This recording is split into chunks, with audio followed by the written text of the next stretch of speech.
Hello అండి. ఈరోజు వీడియోలో రేషన్ బియ్యంతో అప్పటికప్పుడు టేస్టీగా క్రిస్పీగా ఉండే చిట్టి చిట్టి పునుగులు ఎలా తయారు చేసుకోవాలో చూపించబోతున్నా. అంతేకాదండి, ఈ పునుగులకి కాంబినేషన్గా విజయవాడ రోడ్ సైడ్ బండ్ల మీద పునుగుల కోసమే ప్రత్యేకంగా తయారు చేసే టమాటా చట్నీని కూడా ఈరోజుటి వీడియోలో చూపించబోతున్నా. టమాటా చట్నీ అంటే మన రోజువారీ చేసుకునే చట్నీ కాదండి, కొంచెం డిఫరెంట్గా ప్రత్యేకంగా పునుగుల కోసమే ఈ చట్నీ తయారు చేస్తారండి. ఈ రెండింటి కాంబినేషన్ తప్పకుండా ట్రై చేయండి, టేస్ట్ చాలా బాగుంటుంది. నేను మీ Janu, welcome to Janu's kitchen world. ఈ రెసిపీ కోసం ఒక కప్పు రేషన్ బియ్యం తీసుకొని శుభ్రంగా 2-3 సార్లు వాష్ చేసి వాటర్ పోసి ఒక 2 గంటల పాటు నానబెట్టేసేయండి. వీటి వెయిట్ వచ్చేసరికి సుమారుగా 150 గ్రామ్స్ ఉంటాయండి. ఇప్పుడు ఒక మిక్సీ జార్ తీసుకొని నానబెట్టుకున్న ఈ రేషన్ బియ్యాన్ని మిక్సీ జార్లోకి యాడ్ చేసేయండి. ఇందులో బ్లెండ్ అవ్వడానికి కొద్దిగానే వాటర్ని యాడ్ చేసుకొని వీలైనంత మెత్తగా బ్లెండ్ చేసుకోండి. వాటర్ ఎక్కువగా యాడ్ చేయకూడదండి. ఒక 2-3 టేబుల్ స్పూన్లు మిక్సీ బ్లెండ్ అవ్వడం కోసం మాత్రమే వాటర్ని యాడ్ చేసి ఇలా మిక్సీ పట్టుకొని ఒక మిక్సింగ్ బౌల్లోకి యాడ్ చేసుకోండి. ఇప్పుడు ఒక పెద్ద సైజు బంగాళాదుంపని ఉడికించుకొని పొట్టు ఒలిచేసి ఆ బంగాళాదుంప ముక్కల్ని జార్లోకి యాడ్ చేసుకోండి. ఇప్పుడు ఈ బంగాళాదుంపను కూడా వీలైనంత మెత్తగా పేస్ట్ లాగా మిక్సీ పట్టేసేయండి. ఈ బంగాళాదుంప పేస్ట్ను కూడా మనం ముందుగానే మిక్సీ పట్టుకున్న ఈ బియ్యం పిండిలోకి యాడ్ చేసేయండి.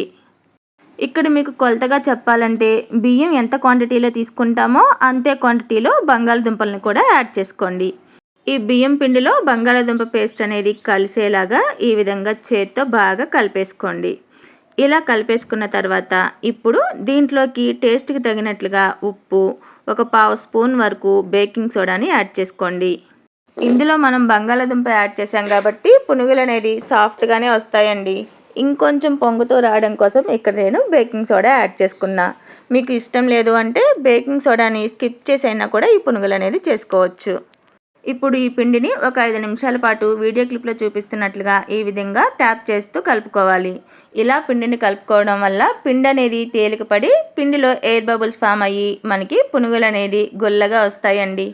ఇప్పుడు మనకి పునుగులు వేసుకోవడానికి పిండి అనేది రెడీ అయిపోయింది. ఈ పిండిని ఒక 10 నిమిషాల పాటు మూత పెట్టి పక్కనుంచుకొని చట్నీని రెడీ చేసుకుందాం. చట్నీ కోసం బాగా పండిన 2 పెద్ద సైజు టమాటాలని తీసుకొని చిన్న చిన్న ముక్కలుగా కట్ చేసుకోండి. ఇలా కట్ చేసుకున్న ఈ టమాటా ముక్కల్ని ఒక ప్యాన్లోకి యాడ్ చేసుకోండి. ఇందులో కారానికి తగినట్లుగా ఒక 5 పచ్చిమిర్చి, ఒక రెమ్మ కరివేపాకు, 1/2 స్పూన్ వరకు జీలకర్రను కూడా యాడ్ చేసుకోండి. దీంట్లోకి ఒక స్పూన్ వరకు ఆయిల్ని కూడా యాడ్ చేసి స్టవ్ వెలిగించుకొని ప్యాన్ని స్టవ్ మీద పెట్టుకొని మూత పెట్టుకొని టమాటా ముక్కలు సాఫ్ట్గా అయ్యేంత వరకు ఉడికించుకోవాలి. ఇవి ఉడికేలోపు ఒక మీడియం సైజ్ ఉల్లిపాయని తీసుకొని ఈ విధంగా కట్ చేసుకోండి. కొంచెం పెద్ద పెద్ద ముక్కలుగానే కట్ చేసుకొని నేను బ్లెండర్లో యాడ్ చేసుకుంటున్నానండి. బ్లెండర్ అవైలబుల్గా లేకపోతే కొత్తిమీర, ఉల్లిపాయని చేత్తోనే వీలైనంత సన్నగా కట్ చేసేయండి. ఇక్కడ మనకు కావాల్సింది ఉల్లిపాయ, కొత్తిమీరని వీలైనంత సన్నగా తరిగి తీసుకోవడమే.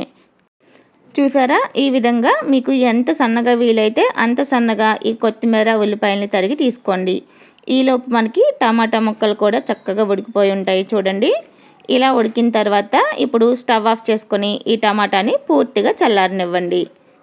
ఒక మిక్సీ జార్ తీసుకొని మనం చల్లారి పెట్టుకున్న ఈ టమాటా, పచ్చిమిర్చిని జార్లోకి యాడ్ చేసేసి ఇందులోనే టేస్ట్కి తగినట్లుగా ఒక టీ స్పూన్ వరకు ఉప్పుని యాడ్ చేసి జార్కి మూత పెట్టి కోర్స్గా బ్లెండ్ చేసుకోండి.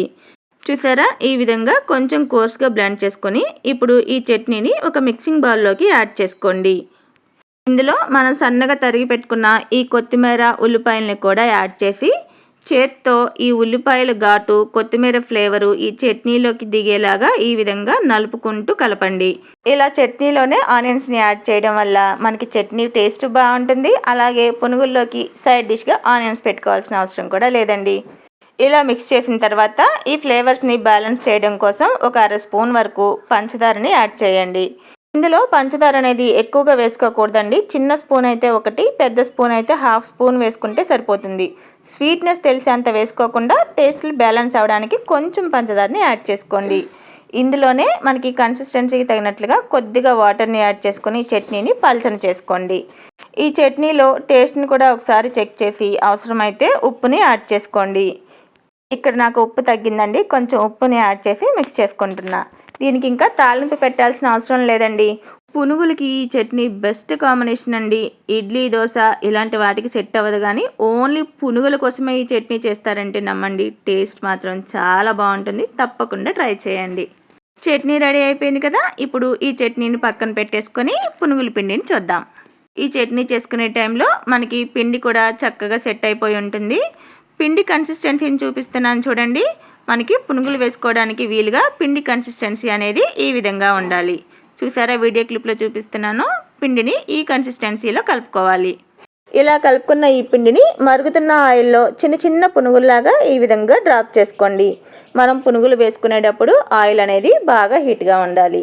మనం పునుగులు వేసుకోవడం అయిపోయిన తర్వాత ఫ్లేమ్ని మీడియం టు హైకి అడ్జస్ట్ చేసుకుంటూ పునుగుల్ని రెండు వైపులా ఈవెన్గా ఫ్రై చేసుకోవాలి.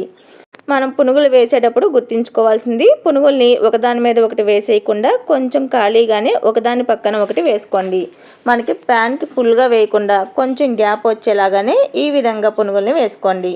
పునుగులు వేసిన వెంటనే గెరటితో కలపకుండా ఒక్క నిమిషం ఆగి కొంచెం ఫ్రై అయిన తర్వాత అప్పుడు గెరటి పెట్టి పునుగుల్ని టర్న్ చేసుకోండి. పునుగులు ఫ్రై చేసుకునేటప్పుడు స్టవ్ ఫ్లేమ్ని మీడియం టు హైకి అడ్జస్ట్ చేసుకుంటూ ఈ విధంగా గెరటితో కలుపుకుంటూ అన్ని వైపులా ఈవెన్గా ఫ్రై చేసుకోవాలి.